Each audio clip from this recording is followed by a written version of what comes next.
Senhoras e senhores, sejam muito bem-vindos a mais um Conversas do Curioso. E hoje falaremos desse senhor aqui, ó, senhor Michael Bloomberg. Um grande homem, eu diria. Greco, me fale aquela frase que tu falou hoje, vindo aqui no carro, para dar uma dimensão do tamanho desse cara, né? E também do terminal dele, né? Pra gente entender o tamanho do cara que a gente vai falar hoje. Basicamente, se tirar a Bloomberg da tomada, acaba o sistema financeiro global. E por consequência o mundo. E não é clickbait, Não não é é? exagero, tá? Vai dar acontece um apagão geral no sistema financeiro do mundo, não só dos Estados Unidos, porque todos os bancos centrais usam o produto desse cara, todos os bancos no mundo, todos os fundos, todas as seguradoras. Esse é o nível do cara. Pronto, tá aí. Matheus, antes de mais nada, nós somos pessoas educadas. Como é que você está, meu amigo? Tô muito bem. Tá feliz? De verdade. Uhul. Animado pra falar sobre esse cara que eu já Toda a animação. leio sobre ele há muito tempo. Sim. Um bilionário que ficou bilionário com um único produto. Pô, Correto. boa. E você, Greco? Você parece estar animado hoje. Eu tô muito animado. Muito mais do que o nosso amigão aqui. Bom, eu também estou, né? Sou o Augusto. Esse é um assunto que eu não vou falar aquela frase. Tá. Mas, cara, me pega mesmo, porque eu adoro esse assunto e eu acho que tu pode começar justificando, né, Greco? Porque também sei de uma história legal contigo, né? Na pessoa física, como é que o Sim. Michael Bloomberg te inspirou a, inclusive, fazer o Curioso Mercado, né? Sim. Eu tava falando com o Matheus que a Bloomberg é uma inspiração pro curioso, né? Só falta a gente criar o nosso terminal. Só falta bilionário. Porque a parte de mídia, com certeza, é uma inspiração muito grande, né? Só falta o terminal, que é a vaca leiteira deles, né? Sim. Que é um reloginho de dinheiro. Mas, enfim.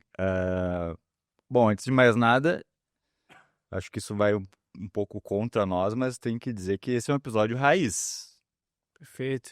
né? O geral já é raiz, mas hoje é raiz mesmo, é mercado financeiro americano, Perfeito. né? Então, se der 2, 3 mil views... Cara, Mas Anos enfim, 80, tô jogando que é o contra mais nós, mas é a realidade, tá?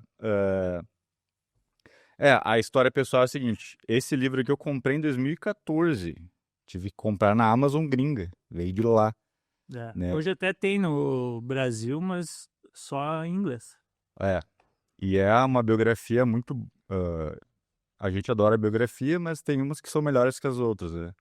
Essa aqui é muito boa, direto ao ponto, tipo do Phil Knight, sem frescura, sem enrolação, que ele conta como construiu esse império do mercado financeiro e da mídia.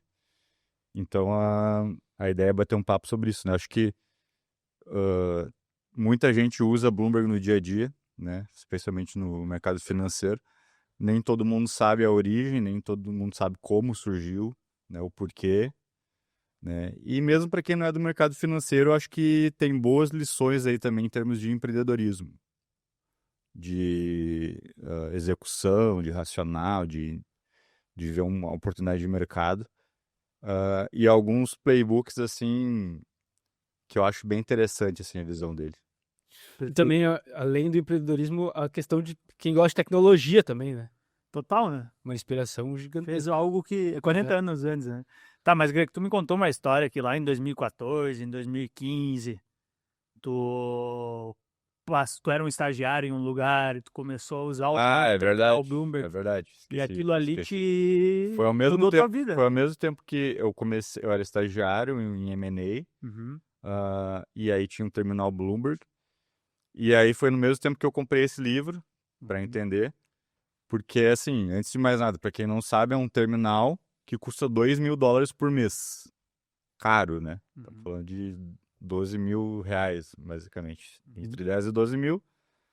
Nesse Por lugar que eu mês. trabalhava tinha só um, mas se tu pega na mesa de operações do BTG, tem...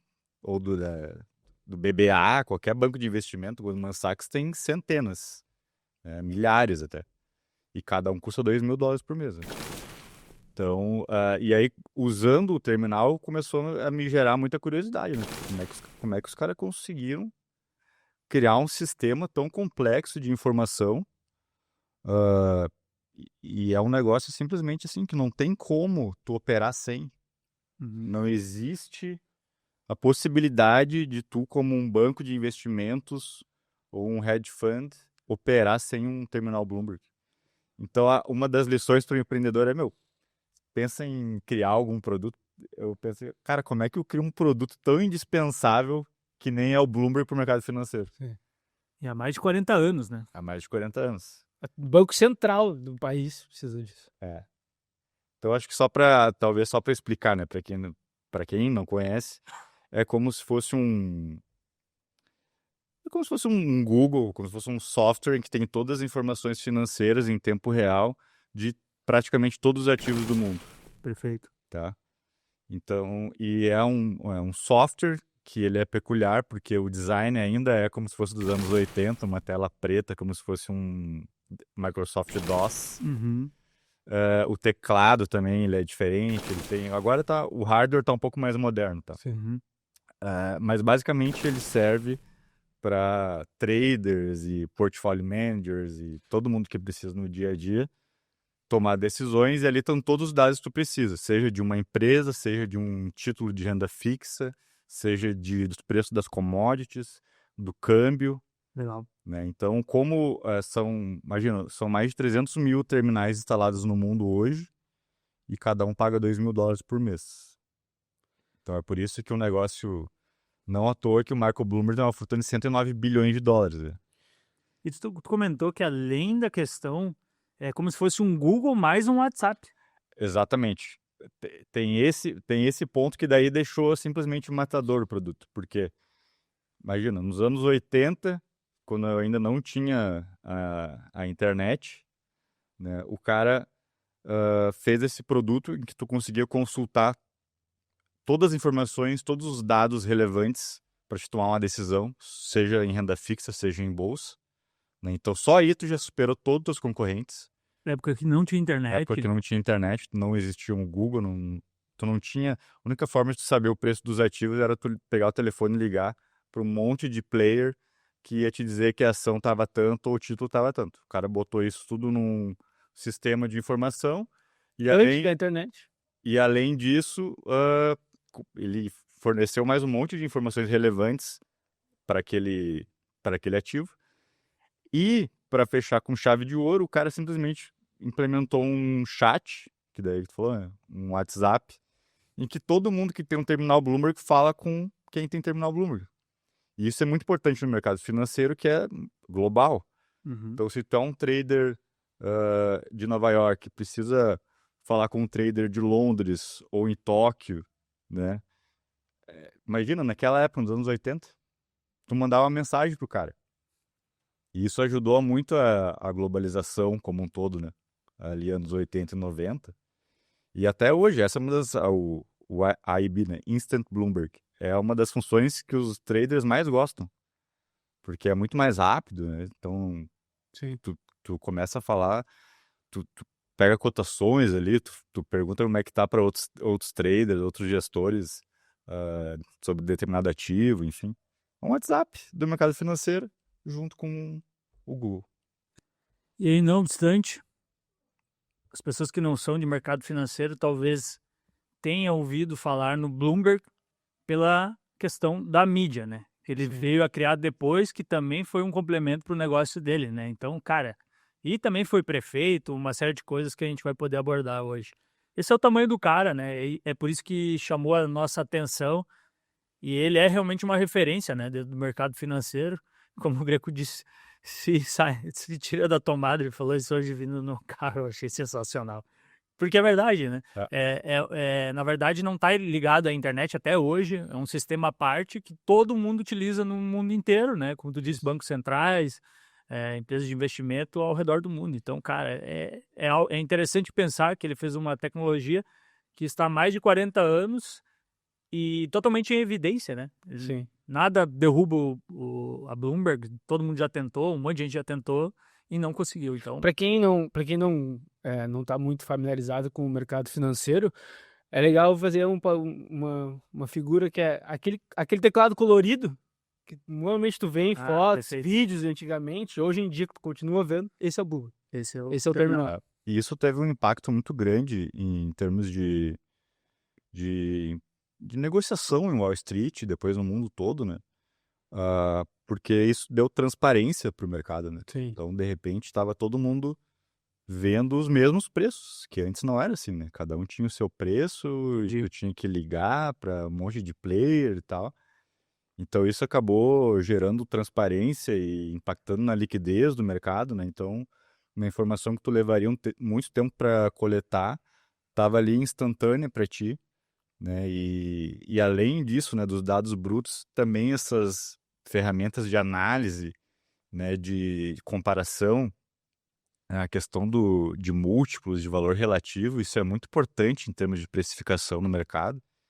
E isso dá para cravar que basicamente foi depois da Bloomberg, né? Porque tu toma uma decisão baseada nisso, né? Qual é se o PL de empresas do mesmo setor, uma tá 10, a outra tá 12, a outra tá 13, né? Ou a questão dos spreads de títulos de renda fixa. Antes tu não tinha como fazer esses comparativos tão rapidamente, entendeu? Talvez uma analogia boa também é como se antes da Bloomberg tu tinha que fazer os cálculos à mão e depois da Literalmente. Bloomberg vem uma calculadora. Então isso te dá uma vantagem competitiva, uma eficiência em termos de operação, sim. E não é exagero dizer que revolucionou o mercado financeiro. Uhum. Com E certeza. ninguém conseguiu bater o cara. Isso que é uma loucura. Legal, muito bem justificado. Acho que por isso e por outras questões que a gente vai poder abordar aqui, porque tudo iniciou de uma forma também bastante curiosa que a gente vai abordar agora. É por isso e por outras questões, como eu disse, que você tem que ficar até o final do episódio. Né? Exatamente. Mas então, quando tudo era nada, o que o seu Michael Bloomberg, seu Michael Bloomberg em alemão, né? O que ele fazia antes do tal do terminal? Quem era esse cara? Ele já era gigante antes, enfim. Quer falar? Não, pode falar. Não, aí que tá. O início da história já meio que já diz o porquê das coisas, né? Aí começa a fazer sentido como que esse cara cria o sistema. Legal. Mas ele, então, primeiro, né, teve uma formação acadêmica sólida, né, de engenheiro, e depois fez MBA em Harvard, né? E aí... Stanford. Não, esse aí... E aí foi direto o MBA em Harvard, foi direto para Wall Street, né? Que é onde está o dinheiro. E é o que a Wall Street busca, né? MBAs de Harvard, de Wharton, de Yale. Engenheiros, então tinha esse background muito sólido, né, analítico. Nos anos 60. Nos anos 60. Ele entra em 66, tá? No total, ele ficou 15 anos no Salomon Brothers, né? Um dos bancos mais icônicos, os investimentos mais icônicos do Wall Street. Hoje em dia não se fala tanto nele, mas ele era o mesmo nível do Goldman Sachs, do Merrill Lynch, do JP Morgan. Então ele tentou primeiro no Goldman Sachs, não deu, daí ele acabou escolhendo o Salomon Brothers, que tinha essa questão também, assim, por exemplo, o Goldman também, tá? Mas o Goldman Sachs e o Salomon Brothers eram firmas onde a maioria das pessoas que trabalhavam eram judeus, porque os fundadores eram judeus e tinha uma certa... Alguns bancos não queriam trabalhar com judeus, essas coisas assim. E o Salomon Brothers a maioria da galera era judeu e muito imigrante italiano também. Era meio que uns outcasts, sabe? Mas o Bloomberg não era não tinha esse perfil de outcast porque o cara já entrou com um MBA em Harvard. Mas ele entrou de baixo, ele entrou fazendo função administrativa. Na gaiola que ele vai. Fazer coisa, assim, chata, né? De setor de compra. Estagiário, né? Praticamente. Estagiário. Mexendo papel, contando. Exato. E aí depois que ele começa, aí ele vai para a área de Sales and Trading, né? Que é o coração no banco de investimento. E é o que dá mais dinheiro.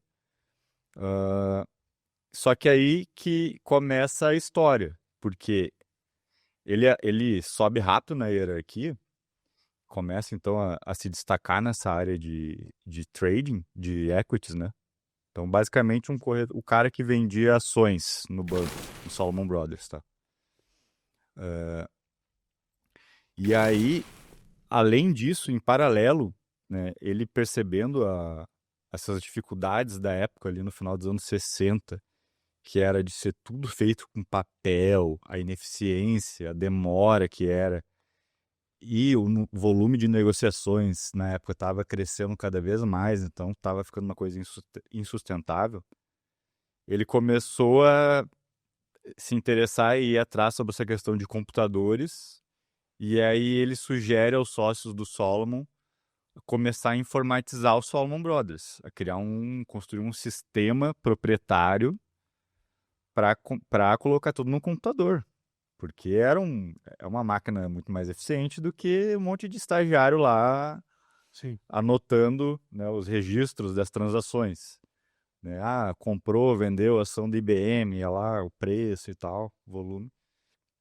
E aí os sócios do banco, né, ele falou isso num comitê, os caras deram o ok, falaram, cara, só que é o seguinte, tu vai ter que tocar esse negócio part-time aí.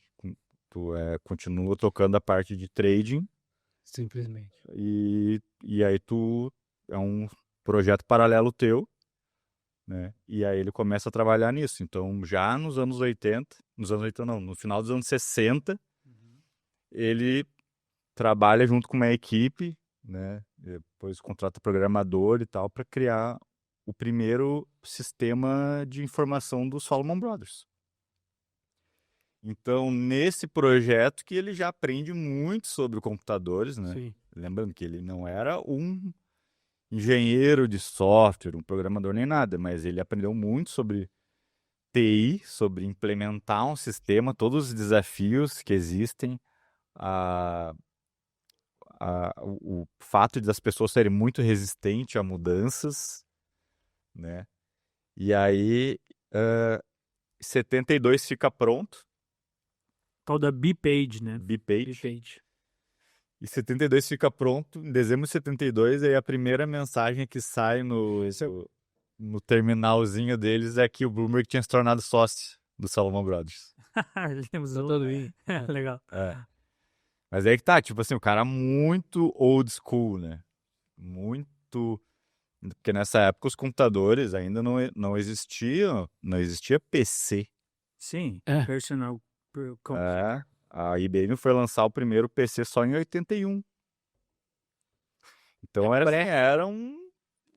o computador. era super complexo, era ineficiente e tal, mas mesmo assim, nessa época aí, já foi, de certa forma, uma vantagem competitiva em relação aos demais players, né?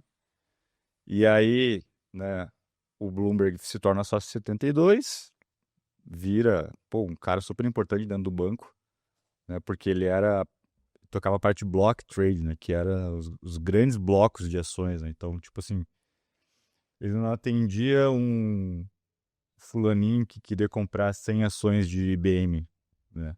Era um fundo de pensão que estava querendo vender a posição para um outro fundo, coisa de 100 milhões de dólares. Né? Então ele tocava isso aí. E naquela época não. Era tudo ligar uma ponta com a outra, né? Literalmente. E aí, só que daí então, ele fica até 79, tá? Nessa área. E aí em 79 acontecem umas mudanças de liderança no banco e dá alguns desenroscos assim, com alguns sócios. E o John Gutfreund, que era o CEO e ainda não era o rei de Wall Street, né? Mas já era um cara muito importante.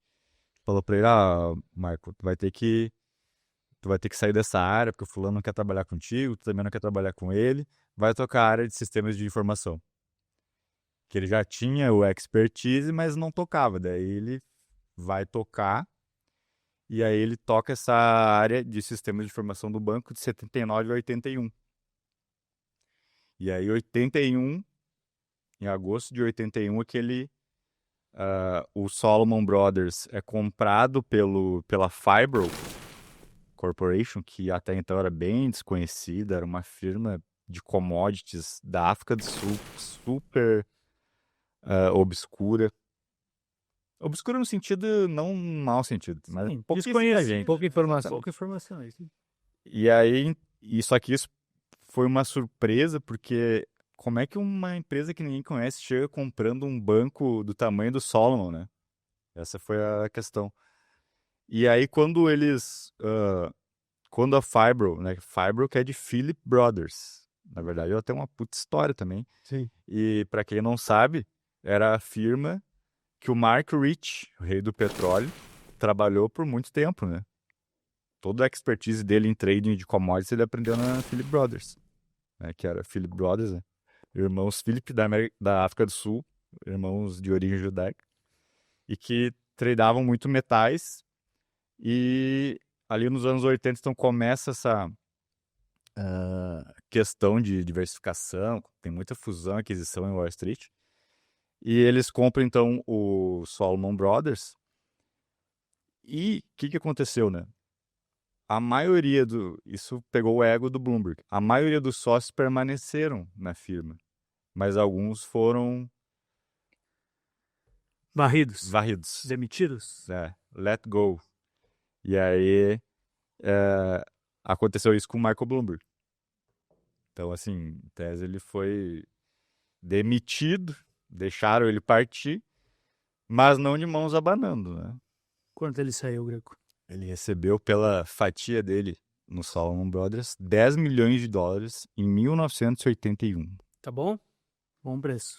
Também tinha a questão dele, que é legal também dar um contexto. Essa visão de tecnológica que ele trazia para o banco também tinha um viés de centralizar mais as informações de cada setor, que naquela época eram descentralizados, né? Entendi.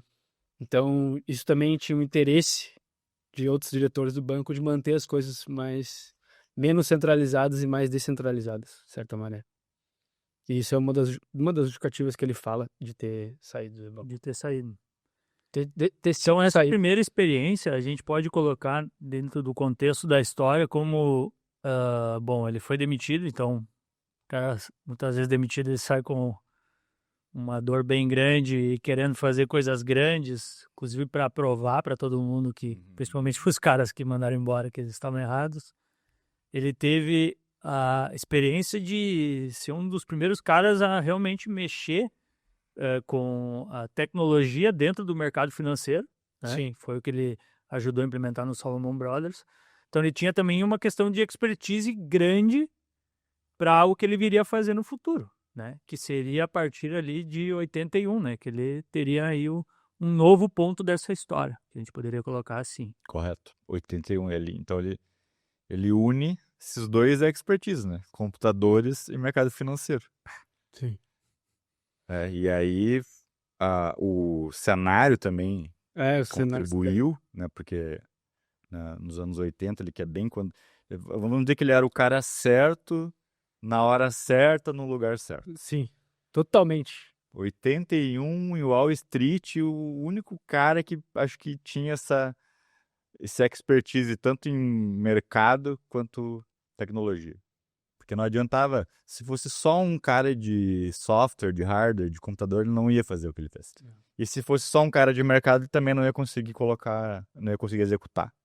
Implementar as ideias, cara. Porque ele sentiu as dores dele, né? Quando ele era um operador, ele basicamente conseguiu colocar dentro de um hardware e de um software. E essa dor é tua, né? É muito difícil tu replicar isso, né? Tu não vai passar para enfim, um desenvolvedor que não tem essa dor, né? Que não seja do mercado financeiro. Nesse ponto, né? Desculpa te interromper. Ao mesmo tempo, sim, mas como a gente vai fazer isso, né? Que é muito difícil. Provavelmente muita gente teve a ideia que ele, né? E a questão muitas vezes não está na ideia, né? É realmente em aplicar ela, fazer ela. E o hora certa também é um negócio muito legal de contextualizar, porque nos anos 80, a taxa de juros dos Estados Unidos bate o pico, que é 20%. Se tu for ver a curva de juros, ela está subindo desde os anos 70, quando os Estados Unidos começa a aumentar o déficit e se endividar, e ao mesmo tempo aumentar a taxa de juros justamente para diminuir compensar a inflação, que estava subindo, chegou a 14% em 81.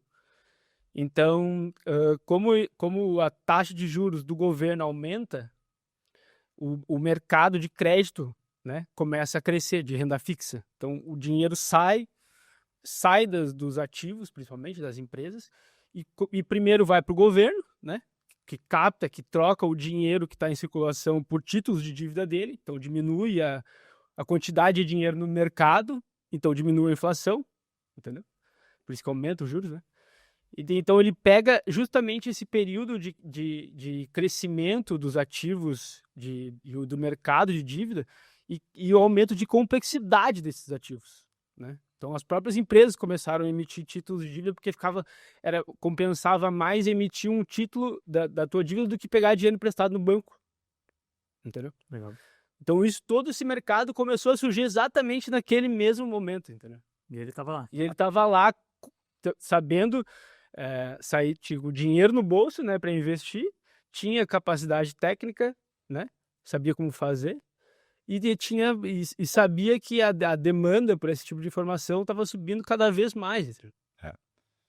Os anos 80 foi muito louco em Wall Street, né? Muito louco, assim, tanto é que foi nessa época que saiu o filme Wall Street, né, do Gordon Gekko, né, mas na parte ali tem essa questão, a dívida pública aumentando muito, então o mercado de dívida cresce muito e tal. Ali pelo fim, né, anos 87, 88, antes, tá, mas 87 e 88 começa bastante os junk bonds, que são os títulos de alto risco. Que daí a taxa de juros já está caindo, e daí o cara que pegava e emprestava dinheiro para o governo com 20%, aquela rentabilidade não existe mais. Então ele precisa procurar outros ativos com rentabilidade melhor, e daí o risco das junk bonds, que eram empresas que tinham mais risco, mas pagavam mais juros. Então o dinheiro começa a migrar para aí, entendeu? Nesse cenário também que o Michael Milken, né, que a gente Temos um vídeo. ganhou muito dinheiro, Muito. chegou a ganhar salário, né, bônus e tudo de 500 milhões de dólares no ano. Mas era essa loucura, assim. Também teve a época dos leveraged buyouts, né, que era fundos de private equity como o KKR, de comprar empresas com dívida, né? Então foi um monte de diversificação também, fusões, aquisições, né?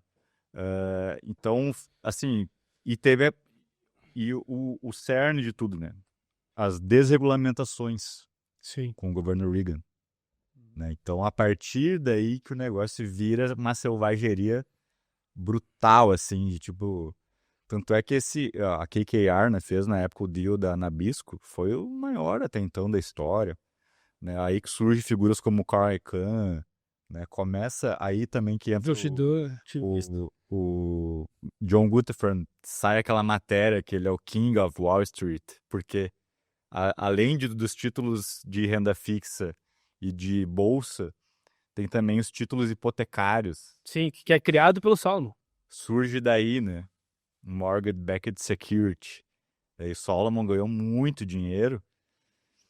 E esses caras, eles tinham uma vantagem competitiva, porque para tu fazer essas análises de títulos, bom, isso a gente tem que voltar, mas enfim, tu precisava de do título de hipoteca, por exemplo. Tu operar, tu arbitrar com um título de renda fixa, tu precisa saber os spreads, isso em tempo real, né? Então, isso foi possível por causa da Bloomberg, né? Só que aí que tá toda essa parênteses para dizer que ele sai em 81 e pouco tempo depois ele já funda a Bloomberg, com essa ideia de ver a oportunidade, né? De tipo assim, pô, qual era o cenário? Cada banco tinha que construir o seu próprio sistema proprietário, o que era caro e era ineficiente, e como a gente falou, não era computadores, não eram PCs. Não eram qualquer pessoa que chegava operando. Tinha que ser um matemático para operar lá um computador mega complexo. Mas eu acho que só dentro disso, né? Pra gente tentar entender, assim, fazer um paralelo na minha cabeça, né? Se hoje já é difícil implementar um sistema, né? Até sistemas prontos, como vem o SAP dentro de uma empresa que tem um sistema, enfim, antigo, coisa. Imagina nessa época, para realmente implementar um sistema, fazer um sistema do primeiro momento até a implementação, no caso, cara. Um desafio monumental. Imagina, o avanço da tecnologia olhando de hoje ainda é difícil, né? Desafio monumental. E aí o racional dele foi que, cara, se eu conseguir criar um sistema em que todos esses caras utilizem, eu vou ter uma vantagem de custo, porque o custo vai ser diluído, né? Vai ter vários caras usando, e não só um Solomon com o custo só dele, o Goldman com o custo só dele. Então e aí ele pensou, cara, e outra, né? Eu tenho 10 milhões de dólares, eu não quero ele tinha 39 anos nessa época. 10 milhões, eu não quero me aposentar, o que eu sei fazer? E tem essa oportunidade. Aí então que ele começa, aí ele chama mais 3 sócios, que era do Solomon também, e começa a Innovative Market Systems. Que dá o nome. Nome mais genérico impossível. Parece TechPix. Horrível. E o nome do terminal que ele faz depois, né? Market Master. Market Horrível, né? Horrível também. Zero identidade. O né? cara não era marqueteiro, né? Primeiro. É. Exatamente. O foco dele não era isso. Se eu não me engano, o nome, o The Bloomberg, o pessoal que comprou o terminal começa a chamar, não é? Uma coisa assim? Sim.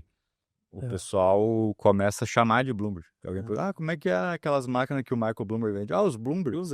Ah, é por isso? Pô, que legal. Ele falou, pô, e nada melhor do que ter teu nome nome, também, né? Sim. Que ele viu que A máquina do Bloomberg, provavelmente do Bloomberg. E os caras, ele falou, e os meus concorrentes, todos Boa, os caras tinham um nome também no produto deles, só que eles todos já morreram, né? Reuters, Dow Jones, né, que eram dos dois, todos já tinham morrido. Ele falou, eu vou botar Bloomberg, ainda tô vivo. Mas aí que tá, ele, já no fim de 81, ele pega um escritóriozinho em Nova York, abre uma conta, $300 mil dos 10 milhões, e convida esses caras para tocar junto.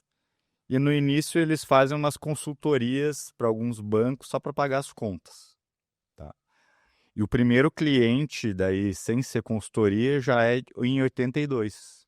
Que ele consegue uma reunião com o Ed Moriarty, que era o head da divisão de mercado de capitais da Merrill Lynch. Essa história é boa, Greco. E acaba sendo uma lição também de vendas, né? Isso que eu não entendo nada de vendas, né? Mas eu achei legal. Que daí ele consegue essa reunião, primeira, né? E ele vai na reunião sozinho, só ele, no Merrill Lynch, que Merrill Lynch também era um banco de investimento gigantesco.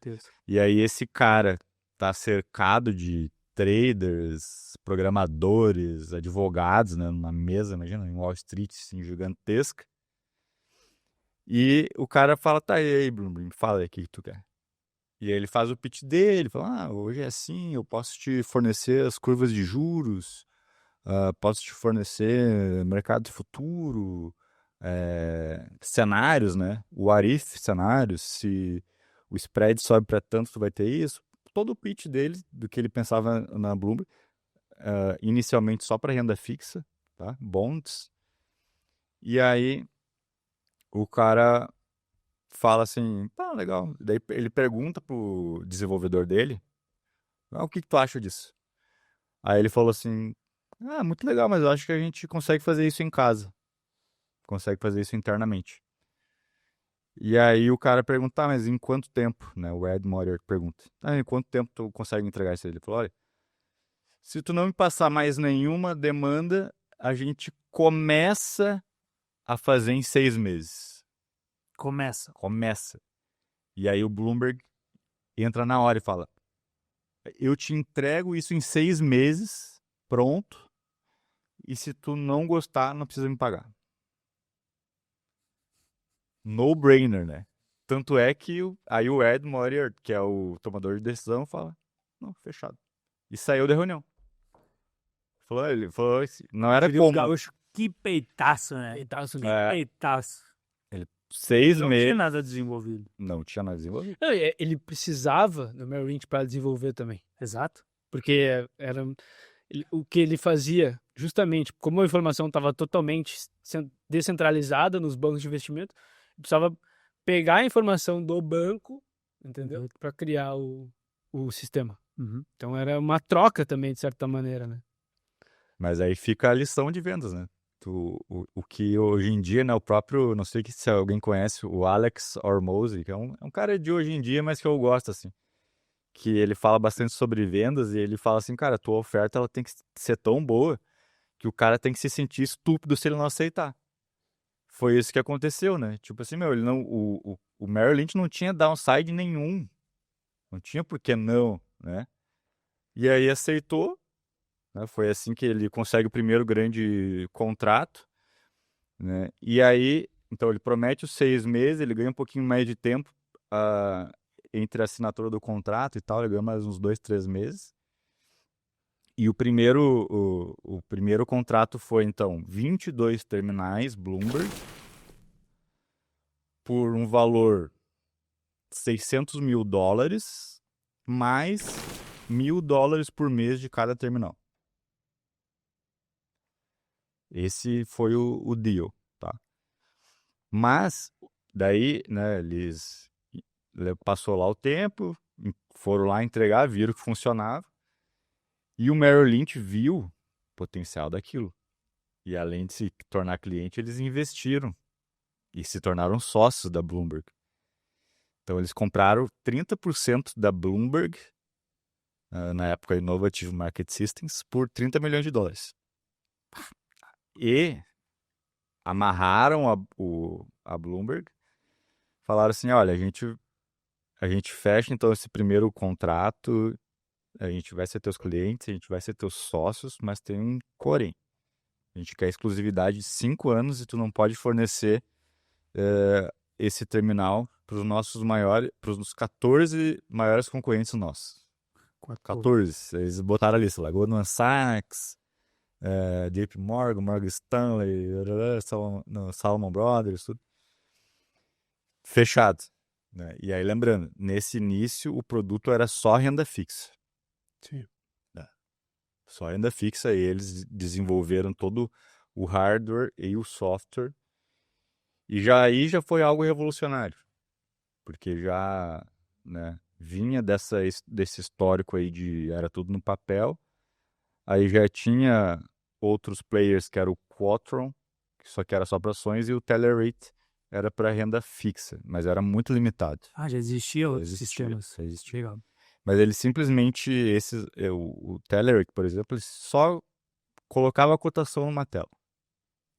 E o que a Bloomberg fez foi ir muito além disso, né? Então, plotar lá os gráficos e poder fazer esses comparativos de títulos públicos e privados e com cenários diferentes, né? E aí, tudo pensado para o trader mesmo, para o cara que vai operar no dia a dia. Então, o software também, o hardware foi pensado para, né, ser num tamanho adequado para o workstation ali do cara, né? Os teclados, ele falou, não tem por que ter essas nomenclaturas aí, que o Ctrl e Alt, F1, F2, tirou tudo isso, botou lá Bond, não sei o que, tudo específico pro trader mesmo, sabe? Como é que era o Enter? Que era o Go, né, que era do Monopoly, né? PS and Go. Pra quem não sabe o que é o Monopoly, Monopoly também tinha esse jogo no Brasil, mas nada mais é do que o famoso jogo. O Banco Banco Imobiliário? imobiliário, né? Isso aí. E aí, então, ele Esse já... é muito legal, né? Se tu parar pra pensar, cara. É que tá. Ele não é um cara de. Ele talvez foi o melhor product manager ou owner, não sei o que, né? De inovação, né? Na verdade, desse mercado, né? Porque ele, cara, ele pensou o negócio de uma forma muito mais. Por exemplo, se eu pego um terminal Bloomberg, para mim é difícil aquilo ali. Mas eu não sou o público-alvo. Né? Ele Sim. conversa com as pessoas do mercado financeiro, né? Sim. Então, cara, ninguém coloca isso quando tu não tem essa dor, né? É muito difícil tu ver a própria questão do Enter, né? Me pegou muito isso, né? Não é o Go, porque as pessoas jogavam aquele jogo, então estavam acostumadas com aquilo. Então é uma coisa que hoje pode ser diminuída, mas é muito grande o pensar. Cada coisa foi realmente pensada, né? Até que 40 anos depois a tecnologia mudou muito pouco, né? Eu acho, só para complementar tudo que o Greg tá falando, duas coisas muito legais nisso. Primeiro que é a história de ser dele ter feito isso antes da internet. Então ele negociava com as operadoras de telecomunicação para ter um leasing de um cabo dele, literalmente o cabo dele que ia lá do servidor dele, no escritório dele, da Bloomberg, onde ele armazenava os dados e distribuía para o banco. Meu Deus. Então era assim que ele fazia. Então era desse jeito. Isso já é muito revolucionário. E pensar grande, né? É. Porque, meu Deus, aí é questão de estrutura física, entendeu? E também na parte de business mesmo, eu acho muito legal a maneira como ele colocou o negócio, que é justamente essa mensalidade, né? Tu não compra o terminal, paga um valor X e tu tem ali, tá? Daqui a pouco tu vai comprar outro, entendeu? Renovar o teu terminal. Era um SaaS nos anos 80. Exato. Inclusive, até essa é uma das maiores diferenças, né, deles para a Reuters, né? A Reuters não tem uma assinatura que tá tudo incluso. Perfeito. Vai comprando uma coisa ou outra e tal. E aí, então, eles têm essa exclusividade, né? E isso foi muito bom pro Merrill Lynch, né? Não, Porque que tá nada, né? deu uma vantagem competitiva em termos de informação em relação aos concorrentes. Bizarro, né? Só que aí, em 84, né, o Bloomberg convence ao Merrill Lynch a tirar essa exclusividade, porque eles estavam deixando dinheiro na mesa, e como eles eram sócio, né, não fazia sentido, porque eles iam estar deixando de faturar, né? Sim, nesse negócio fazia muito sentido, claro, pro negócio, banco de investimento, não, mas era óbvio que tinha muito dinheiro a ser ganho aqui, né? E aí ele concorda com o Michael Bloomberg, daí cai a exclusividade, e aí o negócio se espalha, assim, muito rápido. Product Market Fit bizarro, assim. Todo mundo começou a usar, e não só usar, né? Todo mundo adorava, assim. Gostava mesmo, porque era uma coisa muito útil. Imagina, não sei dar uma dimensão disso, mas acho que como quando começou a usar o Google, assim, das páginas amarelas agora eu posso pesquisar qualquer coisa no Google, agora o ChatGPT. Talvez o próprio Facebook, né, como uma rede social pensando, por exemplo, quando começou o Facebook, todo mundo queria estar, todo mundo queria participar. A única questão de diferente mesmo em termos de negócio é que não era assinada, era de graça e tal. Mas essa questão de pertencimento e ser um clube também era muito importante, porque além do Google, ele colocou o WhatsApp junto, né? E aí a troca de informações era bizarra, né? Ainda é hoje, imagina. Mas acho que antes disso, além dessa questão do pertencimento, era a questão de como o terminal facilitava o trabalho do cara no dia a dia. Claro. Que o Google tinha informação. Ele é não é o exemplo perfeito, né? Óbvio, mas... Depois ele se torna algo assim, até símbolo de status, né? Tipo assim, pô, se tu tem um terminal Bloomberg, ok, tu é importante, vamos dizer assim, né? Sim, e se tu não tiver, tu tá pra trás, né? Exato. Aí, imagina, porque as informações que tem ali, ele realmente criou algo único, e é por isso a gente estava tentando fazer paralelas, por exemplo, com outras tecnologias, né? Que são tão duradouras, né? Porque vieram diversos sistemas, né? Que nunca perduraram, né? Claro, a internet é um caso, mas não é a mesma coisa, porque também não tem um hardware por trás, entendeu? Então, cara, ele fez algo que mudou o jogo, literalmente, né? Imagina tu naquele momento, o Merrill Lynch crescendo também, né? Que isso foi importante pra ele, né? Como tu me colocou, você pode entrar nisso. E, cara, simplesmente tu vê tua empresa ficando para trás, entendeu? Então, tu precisa ter... E aí, quando cai também a exclusividade, né? Outros bancos começam a usar, e tem um fator importante aí, também muito à frente do tempo, né? De crowdsourcing. A Bloomberg, ela começou a ser alimentada de dados pelos próprios bancos, né? Então, assim, cada banco, né, negociava ativos a determinado preço, e eles informavam, né, no terminal. Então, assim, isso começou a dar uma transparência, né, porque antes, né, novamente, era tudo às escuras. Tu sabia dos preços, tu tinha que ligar para o Goldman, para o Morgan Stanley, tal, para o Solomon. De repente, está na tua tela ali o preço de todo mundo. E o preço do ativo em si, né? Sim. Então, hoje, o que tu vê no home broker, né, ali, compra e venda, né, ask and bid, isso não tinha antes. Então, tu vê hoje no home broker, todas lá as ordens, vamos dizer assim, Petrobras, 30 reais, tá? E tem ordem de compra, tem ordem de compra de 1.000 ações pelo BTG Pactual, Tá. 5.000 pelo Itaú BBA, 10.000 da XP e na outra ponta quem está vendendo, né? Só que o preço está 30, mas os caras na compra estão a 29,99 e os caras na venda estão a 30 com 0,1, 0,2. Isso hoje é a coisa mais normal que tem, mas na época não era assim. Então tu imagina a ineficiência, a falta de transparência, quanta gente não ficou para trás, né, dos caras colocar uns spreads gigantes, Sim. né? Fundo de E aí tu pensão. tinha que calcular tudo na mão, né? Então até não vale entrar nesse ponto, mas o renda fixa, os títulos não são tão simples quanto parece, tá? Tem yield to maturity, tem um monte de cálculo que tu precisa calcular, né? No sentido de, cara, se muda uma variável aqui, né, o cupom, um monte de coisa, o preço de face, muda tudo. Então, antes os caras tinham que ligar para cada corretora, para cada dealer e calcular na mão, né? E aí, de repente, chega a Bloomberg te entregando todos os dados que tu precisa em um segundo. Né? Então, assim, cara, foi revolucionário mesmo, sabe? E aí também tem uma questão que pega muito na Bloomberg, são as estimativas, né, as previsões dos economistas, dos analistas, né? Então, por isso que tu vê assim, às vezes, agora quando teve resultados, empresa tal lucrou 1 bilhão, né? Lucrou 1 bilhão no trimestre, que foi um crescimento de 20%, mas a ação caiu 10%. Porque cresceu 15%, mas a expectativa era que crescesse 15, 20, vamos dizer. Uhum. E essa expectativa está tudo na Bloomberg. Entendeu? Então, assim, os analistas lá de vários bancos, né, que cobrem o papel, vamos dizer, IBM, esperava que o lucro fosse tanto, né? Então tu já tem lá uma média, o resultado vem abaixo e cai. Então, assim, foi bizarro, assim.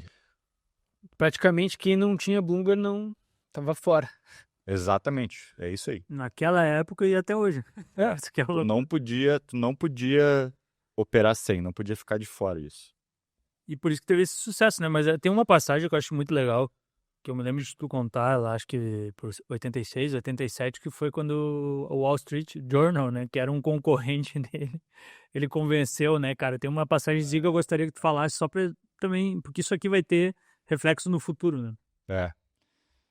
A Bloomberg era tão foda que o Wall Street Journal, né, ele publicava diariamente os preços dos títulos, né, preços e o yield, né, dos títulos públicos e privados e tal.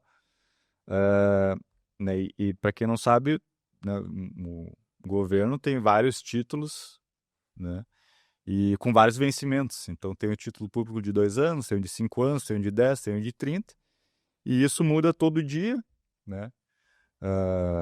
Impacto de taxa de juros e tal. Preço do título, né? Preço do título. E por muito tempo funcionava da seguinte forma, de uma forma arcaica, né? Ia um cara lá no Wall Street Journal correndo, né? Será que ele chamava de runner?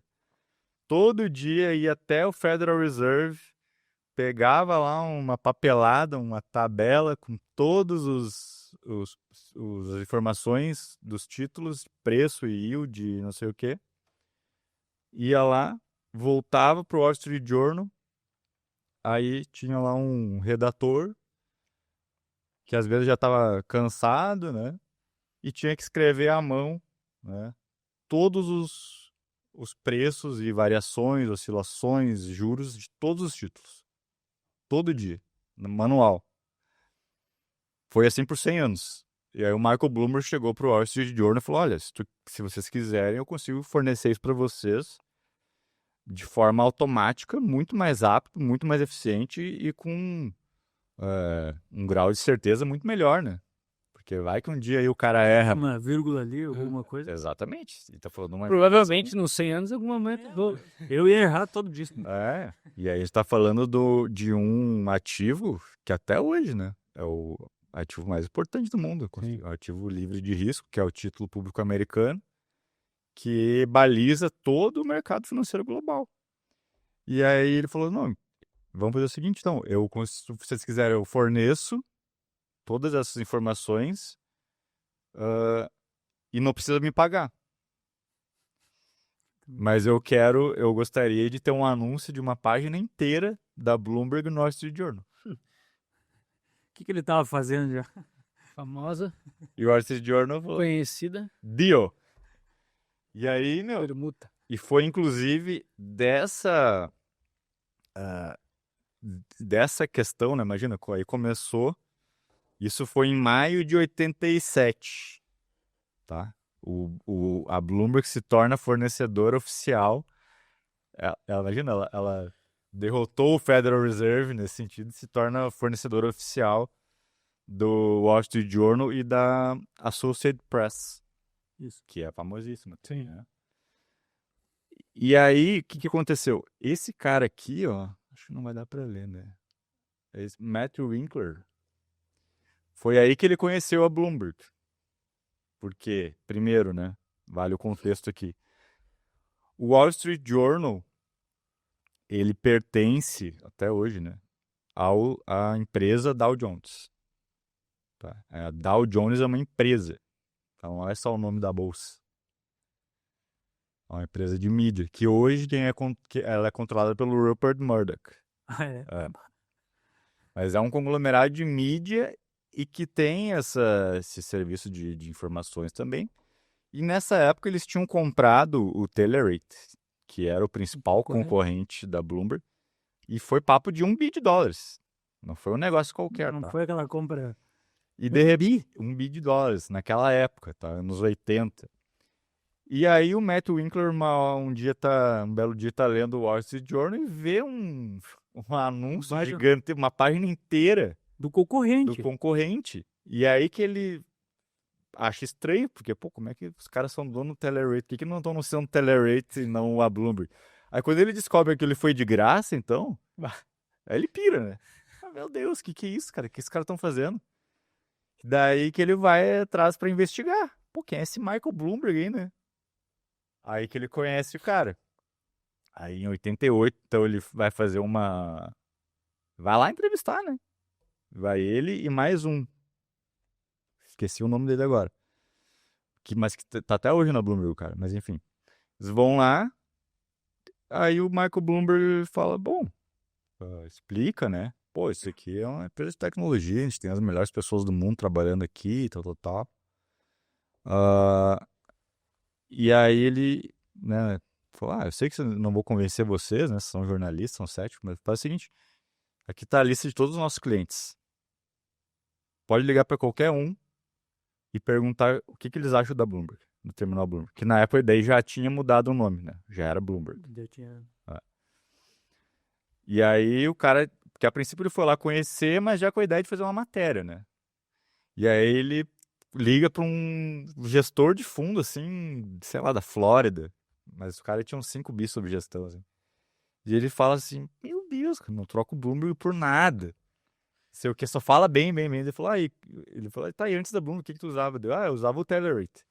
Daí, o que tu fez? Eu joguei fora. Porque o Bloomberg é muito melhor, não vivo sem, tem tudo que eu preciso, todas as informações. Nessa época também já tinha além de todas as informações, né, que começou com renda fixa, ali pelo final dos anos 80, já começou também com as informações de ações, mercado de ações, mercado gigante. Aí foi acrescentando os outros, né? Moedas, commodities e tal. E também as notícias. Então, além de tudo isso, no teu terminalzinho lá, tu tinha as principais notícias do mundo. né? Então, além dos preços, tu via lá Wall Street Journal, Washington Post, Reuters, né? Tudo Então, dentro do assim, terminal. um negócio surreal. Solução completa. Junto com a informação, o contexto, né? Solução completa. Aí, pra matar de vez, o Matthew Winkler, que simplesmente estava apavorado, aí ele simplesmente escreve uma matéria gigante também no próprio Wall Street Journal falando da Bloomberg. Aí foi inacreditável, né? Todo mundo, meu Deus, cara, o cara tava reclamando que tinha um anúncio e vai lá e escreve uma matéria. Se impressionou tanto que Não, se e rendeu. sempre lembrando, o Wall Street Journal, que era concorrente. Concorrente, exatamente. O produto é tão revolucionário que o concorrente teve que se Pô, a render. gente consegue Velho. falar mal ou qualquer coisa. É Foi surreal. muito louco. Foi muito louco. Porque eles compraram o Telerate antes. É que o Telerate era renda fixa e ações era o Quotron. O Citibank comprou o Quotron também para competir. Nem os bancos conseguiram. Sim. Né? Nem fazendo um Ou seja, consórcio. não era uma questão de grana mesmo. Esse Não é uma pensar dele, cara, mudou tudo, né? É. E sempre indo atrás de novos produtos, no sentido, agora acrescenta ações, agora commodity, agora renda, agora real estate, sabe? Energia. Ele estava sempre provocando os desenvolvedores para, cara, a gente precisa fornecer todos os dados possíveis e relevantes e análises para os profissionais, né? Que, lembrando, o mercado financeiro global é super sofisticado, né? Sim. Então, tem produtos, por exemplo, esses MBS, né, que é de títulos hipotecários, isso é uma complexidade bizarra. Tu pegar 15 mil hipotecas de pessoas nos Estados Unidos inteiro, juntar tudo, colocar num título com um monte de variáveis, sabe? Meu Deus. Enfim, então, 88 sai 2 de setembro de 1988 sai a fatídica matéria. 22 de setembro. Sai a fatídica matéria no Wall Street Journal sobre a Bloomberg, como estava revolucionando. 89, a Bloomberg já chega a 10 mil terminais e 100 milhões de dólares de faturamento. 10 mil terminais. Espalhados pelo mundo. Para todo mundo. E, ironicamente, eu acho legal isso aí também, o Solomon, que estava na frente nessa corrida lá, quando o Bloomberg ainda trabalhava, teoricamente, porque ele já estava desenvolvendo, quando ele sai, começa a ficar para trás, nesse sentido. Então, eles, de uma posição super à frente dos outros bancos de investimento, eles primeiro ficam igual, deixam de desenvolver internamente, e depois ficam para trás. Isso é muito louco, né? Justamente Os quando... caras tinham a faca e o queijo na mão. Palmas pro gestor. Ah, E aí, beleza. Acho que a segunda parte a gente falou do terminal. terminal. Mas aí surgiu a tal da Bloomberg, né? Notícias. Bloomberg News. News. E aí? O que foi isso? Tem a ver com esse cara? Que foi De onde é que surgiu isso? nesse sentido também de pensar o que o cara que está na mesa de operações precisa, né? Então ele já tinha todos os dados, informações, análises, ele já tinha colocado as notícias, mas para ele rodar as notícias do Wall Street Journal, da Reuters, ele tinha que pagar, né? Continuou pagando depois, tava falando, mas por que a gente não tem as próprias notícias, né? Porque essa é uma... E aí a gente faz do nosso jeito, né? Porque até então era feito de uma forma convencional e tal, e não tinha tanta tecnologia. E aí que ele já, depois dessa matéria, conhece o Matt Winkler, ele troca uma ideia com ele, chama um dia lá para almoçar, e aí fala que tá pensando nisso, não sei o que, não sei o que. Aí ele pergunta, tá, o que eu preciso? Se eu quiser ter a Bloomberg News, o que eu preciso em termos de recurso, né? Aí o Matt Winkler primeiro faz um teste de ética, né? Falou assim, tá, deixa eu te fazer uma pergunta. Imagina o seguinte, tu tem a Bloomberg News e tu sabe que o chairman ou o CEO do teu maior cliente, que tem 10 mil terminais teus, tá num hotel no Rio de Janeiro, traindo a esposa, e tu fica sabendo dessa notícia, tu sabe que é real, alguém denuncia, faz apuração e é verdade. E aí ele perguntou, o que tu faz? Tu posta a notícia e perde o cliente? Ou tu abafa a notícia e fica com o teu maior cliente? Esse é o primeiro ponto. Ele falou, segue com a notícia. Então tá, então ok. Aí depois ele entrou, olha, tu vai precisar, para começar, né, 5 repórteres em Nova York, 5 repórteres em Tóquio, 5 repórteres em Londres, tal. Aí ele falou assim, bom, então a gente vai fazer isso aí, eu quero que tu toque, quando tu pode começar? E lembrando que na época ele estava no Wall Street Journal, né? Ele falou, você me dá um tempo para pensar, né? Aí no dia seguinte ele aceita, e aí ele é o responsável pelo braço de mídia da Bloomberg e ele que cria o famoso Bloomberg Way, que é uma série de regras, né? De redação, de jornalismo que a Bloomberg utiliza. Que molda depois o mercado inteiro. E aí ele entra, então, né, nesse mercado de mídia, porque é complementar ao que ele já fazia. E aí ele se torna imbatível, né? Porque ele tem todas as informações e dados, mais as notícias próprias. E também ele começa a fornecer as notícias de uma forma muito mais eficiente, muito mais automatizada. Isso é legal tu comentar como é que era feito isso, Greco. Talvez até então como era feito e como eles fizeram. Até então era simplesmente um jornalista fazendo tudo de forma manual. E aí eles pensaram assim, não, a gente precisa que os nossos jornalistas estejam com tempo livre para ser criativo. Tudo que for manual, maçante, tem que deixar a máquina fazer, que era o computador. Então todas essas questões assim, de tipo assim, Dow Jones está subindo 1% e faz 10 graus em Nova York, isso na rádio, né? Isso tudo era um computador fazendo. Né? Então já estava tudo automatizado. Já tinham as variáveis, assim, então eles começaram a fornecer notícias muito mais rápido para todo mundo, porque eles já tinham, assim, alguns textos meio que pré-prontos e com essas variáveis, assim, dos ativos, né, de quanto estava o dólar, de quanto estavam as ações, tal, Dow Jones, Nasdaq, coisa que na época um jornalista ia demorar muito tempo para escrever um texto toda hora, né, sobre como estava o mercado. E eles começaram a abastecer, né, fizeram então a Bloomberg News e era entregue nos terminais.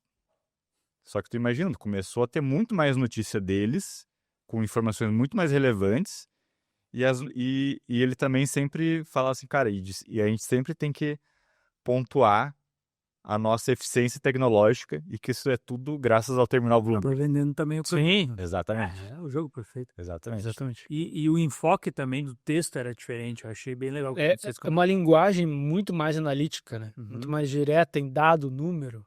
Voltada pro trader, né? Que importava. Exato. Sim, antes era mais, sei lá, romantizado a questão ali, era foco no O próprio visual da televisão ali, ele era mais analítico, gráfico. Uhum. Entendeu? Aqueles números pra tudo que é lá e Exato. tal.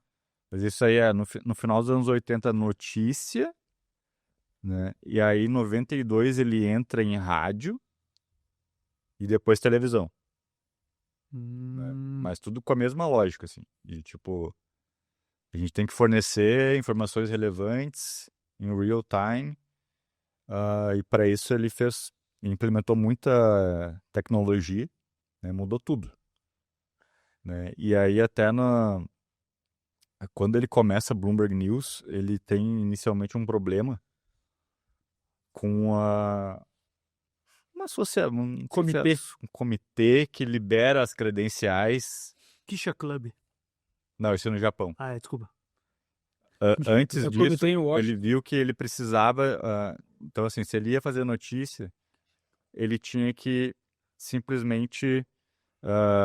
Ele não podia informar depois, né? Notícia é Sim. tudo questão de velocidade. Então ele precisava estar lá em alguns anúncios de tipo assim, o PIB, a inflação, entendeu? Só que isso o governo anunciava e só quem tinha uma credencial da imprensa que, né, tinha acesso a essas informações. E aí, quando ele foi solicitar esses acessos, foi negado. Por os motivos mais idiotas que tem, entendeu? Era um clubinho, assim. Que ali já tava Reuters, Wall Street Journal, enfim, um monte. E os caras, cada hora, davam uma desculpa diferente. Vocês têm um banco por trás. Vocês... Né? Mas daí a que mais pegou o Matt Winkler foi a seguinte. Ele perguntou pro cara assim, o que eu preciso para uma credencial? Já foi a primeira abordagem. Ele falou assim. O cara perguntou, quem são vocês? A gente é Bloomberg, informações financeiras. Tal. Quem lê vocês? A gente tá nos maiores bancos do mundo, Banco Central. Onde vocês são publicados? No nosso terminal. Como assim no nosso terminal? Não tem papel? Aí eu falo, não. Nos terminais, os principais mesas de operações dos bancos de investimento do mundo. Não. Daí, por esse motivo idiota, de que não eram no papel, não liberou credencial. Aí, olha como são as coisas, né? Olha como as voltas que a vida dá, como diria o Ratinho. O cara simplesmente, beleza, tiveram ali, ficaram um tempo sem conseguir essas tais credenciais, e aí o Matt Winkler, que era do Wall Street Journal, falou com alguns amigos, né? Alguns amigos chamaram ele, na verdade, que eles estavam no New York Times nessa época, mas eles eram do Wall Street Journal, conheciam o Matt Winkler daí. E esses caras pediram pro Matt Winkler, falou, cara, a gente gostaria muito de ter um terminal Bloomberg pra gente acompanhar tudo em real time, né? Só que a gente não tem condições de pagar um terminal. Novamente. Aí o cara falou assim, não, tudo bem, a gente fornece, mas em troca, a gente precisa que vocês nos publiquem. Ou seja, não me paga nada, mas tu começa a publicar no New York Times algumas matérias da Bloomberg. Então, de repente, né, se o problema era estar no papel, aí o cara falou, não, agora a gente está simplesmente no New York Times. Aí eles não tiveram escolha, não ser liberar as credenciais. Não tinha mais. E o mais louco é que aconteceu exatamente a mesma coisa do que com os bancos de investimentos lá no início. Porque quando um jornal conseguiu um terminal, os outros ficaram para trás. Então eles começaram a também entrar em contato, falando, não, eu preciso de um terminal aqui. Mesma coisa mesmo que deu. Nossa, que loucura. E aí daí começou a vender para todo mundo. E deu um problema que ele falou, foi desse problema que a gente começou a ter a imprensa como cliente, sendo que a gente nem tinha mapeado a mídia como potencial cliente, né? Que loucura. E aí depois ele teve o mesmo problema no Japão, né? Que demorou um monte para ganhar, acho que foi uns 24 meses. Por essa questão também de clubinho, né? Jornalista. O mercado financeiro do Japão nos anos 90 era top.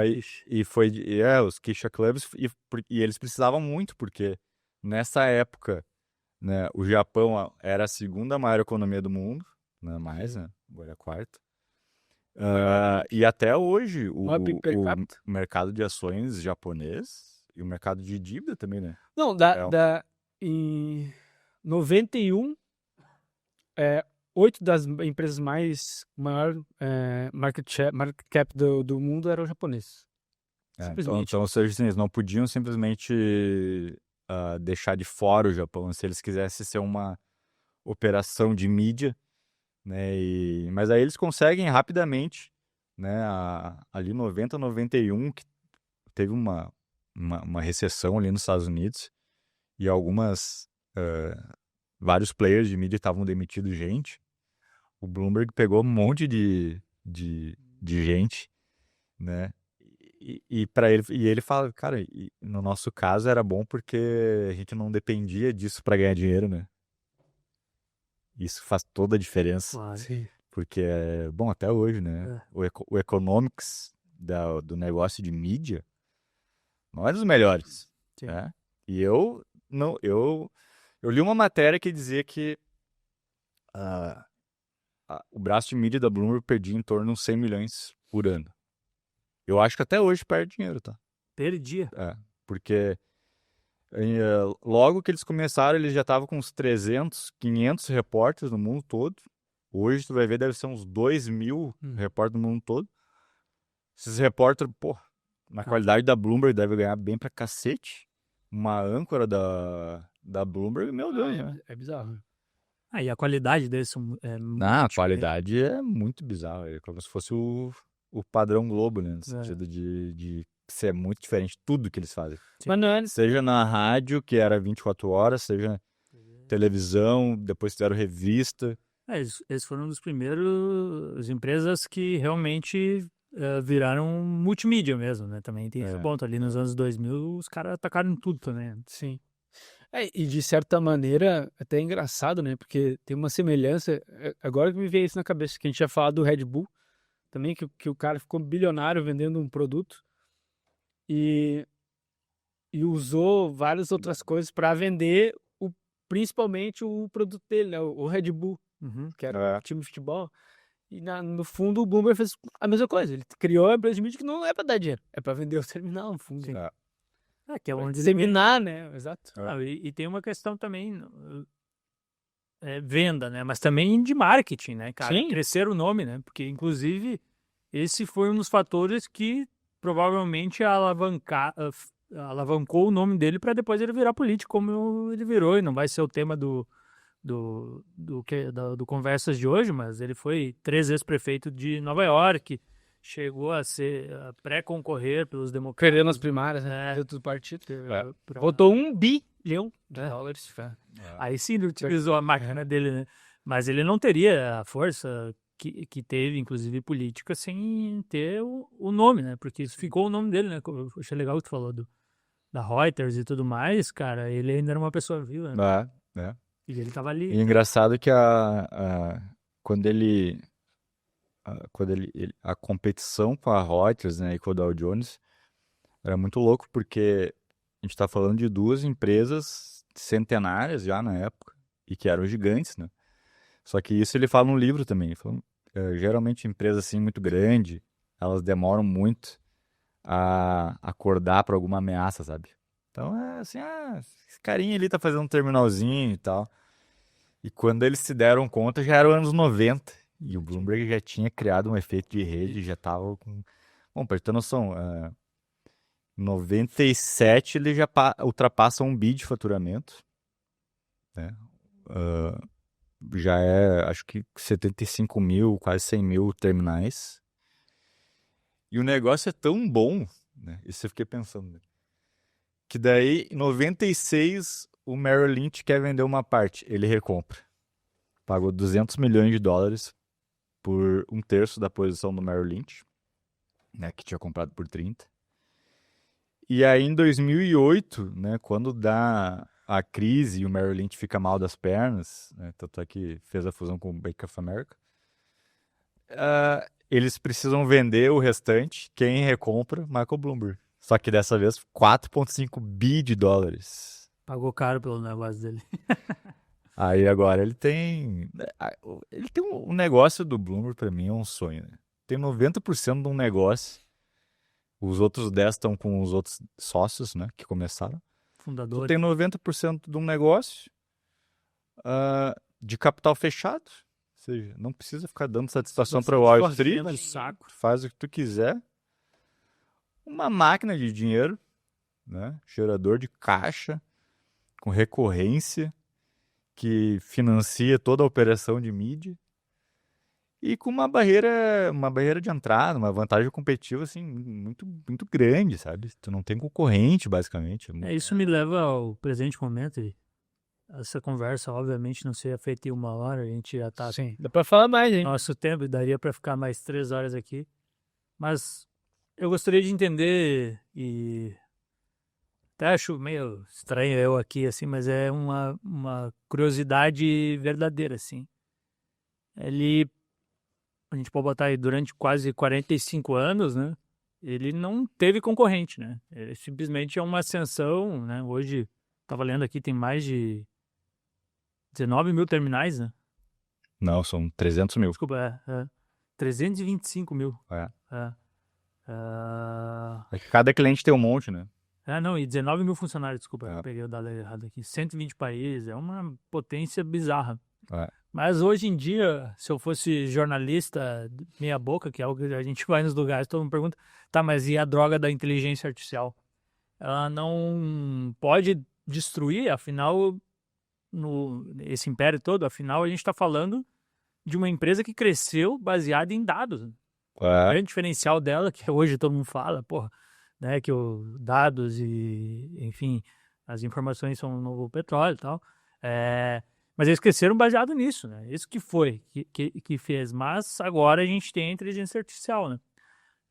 Gostaria da opinião, né? Obviamente isso aqui não é cravar, mas me veio à cabeça. Uhum. Será que a inteligência artificial não vai destruir o terminal Bloomberg? É uma ameaça, né? Mas eu acho que assim, eles são tão bons em tratar dados, né? Que eles faziam isso before it was cool, né? Antes disso, todo mundo agora, é Big Data, não sei o que.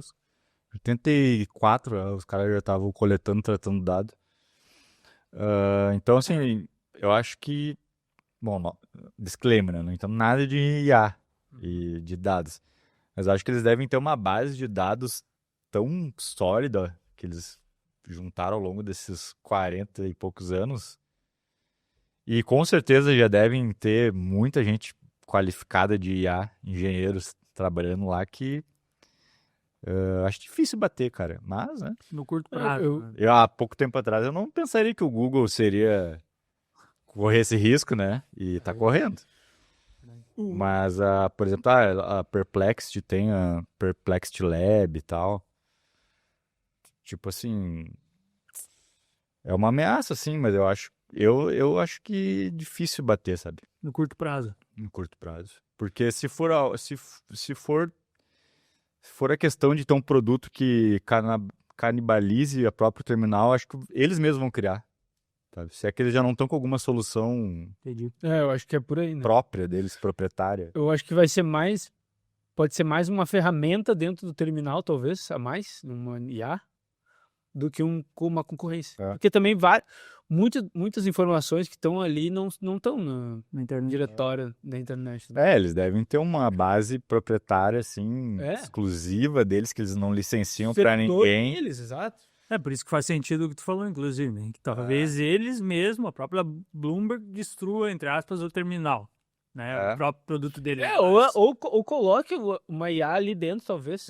Que coloque para melhorar ainda mais essa questão de tratar os dados, né? De cruzar os dados, de fazer de ter mais velocidade, talvez, nessa questão. Ou tá surgindo nesse exato momento uma OpenAI do mercado financeiro. E aí não se sabe, né? Que pode ser também. Até o momento eu não ouvi falar, mas pode ser que sim, né? Porque olha a revolução que foi o ChatGPT, né? Essa pergunta foi bem difícil, né? Mas é porque me chama muita atenção, cara. Pô, 4 décadas, sabe? Isso pra mim, essa história, ela é quase surreal. E as pessoas não têm o devido tamanho do Bloomberg, né? Da pessoa física, né? Do que ele fez, porque ele construiu alguns impérios, né? E como o Greco disse, né? Uma das grandes produtos ou, enfim, soluções que ele criou, que é o terminal, realmente, se desplugar da tomada hoje, sim, o mercado financeiro para. E se o mercado financeiro para o mundo. Então, cara, e por trás de tudo isso teve um cara, entendeu? Que viu um problema, estava na hora certa, no momento certo também, né? Que é sempre importante. A questão de tempo no momento certo estar, ou às vezes no lugar errado também, que acontece em várias histórias que a gente conta. Para mim, senhores, das coisas que a gente escreveu aqui, a gente conseguiu passar tudo. Esse cara só não é tão conhecido quanto um Steve Jobs e sei lá, os caras que estão assim, alta em tecnologia, porque ele fez um produto B2B. Não era um produto de massa, né? Exato. Senão ele... Dá A pra revolução cravar é que ele tão é grande o Bill Gates o Bill Gates. do mercado financeiro. Exatamente isso. Esqueci de falar uma curiosidade, né? Que é daquele dos navios, né? Verdade. A Bloomberg simplesmente, né, com o tempo ela foi evoluindo e foi de ativos e tal, né? Renda fixa, ações, câmbio. Mas hoje em dia tem uma série de dados alternativos que tu pode conseguir na Bloomberg. E aí um deles é que tu pode monitorar todos os navios petroleiros no mundo. Pode saber como que, né, por exemplo, um trader da Vitol, da Glencore, analisando o tráfego ali dos petroleiros, pode ver como isso impacta na oferta e na demanda, que consequentemente vai impactar no preço. Né? Então, 2022 lá, a guerra da Ucrânia e da Rússia. Pô, tem uns 50 petroleiros aqui que não conseguiram, que estão parados por causa dessa guerra. Isso aí vai reduzir a oferta e o preço vai disparar. Né? Então, tudo no mercado financeiro, tudo conta, né? Todo tipo de informação conta. Então, hoje meio que assim, como todo mundo já tem, né, a Bloomberg, a vantagem competitiva em relação de um player para o outro, ela até acaba sendo pequena, né? Mas antigamente, tu imagina, tu que tem um monte de dados ali, tua concorrente não tem, Fazer muita grana, né? Sim. arbitragem pura, né? E a diferença para nós aqui, meros mortais, também continua sendo gritante. Né? Essa aí é E aí até tem algumas opções, algumas coisas que tu acha na internet aqui e tal, mas é tudo muito espalhado, é uma Não função, sabe? Tu vai... Tá sempre atrasado. Eu queria ver, assim, os dados de uma forma legal, de balanço de empresa. Aí tem umas ferramentas aí. Essa aí é o bicho. começa a história do curioso daí. Outro episódio. E a gente também, falando em episódio, a gente tem um episódio contando a história do Michael Bloomberg, né? De uma forma mais narrativa, enfim, né? Que é os nossos mini documentários e tal. Então, vocês que gostaram desse assunto, lá também tem outras informações que a gente não falou hoje.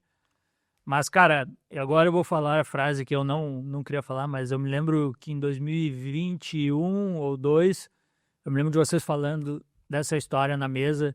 Eu só conhecia a Bloomberg basicamente pela questão das notícias. Já tinha ouvido falar no terminal, mas eu não vim do mercado financeiro e tal. E essa é uma história única. Assim, dentro do mercado financeiro, eu honestamente acho que a pessoa física, ela não é dado as devidas... não é dado o tamanho desse cara, assim. As pessoas não dão o tamanho, ou não sabem, ou, enfim... Tem aquela questão, né? Depois que morre, o cara fica maior e tal. O próprio Mas, mercado, né? Não sabe. como o Greco falou ali, eu anotei aqui, cara, ele revolucionou o mercado financeiro. Talvez hoje a gente tivesse coisas parecidas, mas se ele não fizesse aquilo lá nos anos 80, a gente provavelmente estaria alguns degraus atrás. Então, esse é o tamanho dos caras. Fechou? Acho que é isso. Valeu, meus queridos. Valeu. Comprem um livro. Leia o livro. Bem legal. É um belo livro, só tem em inglês. Fechou? Perfeito. Valeu. Esse foi Grande mais um abraço. Conversas do Curioso, pessoal. Nos vemos na próxima semana. Brigadão.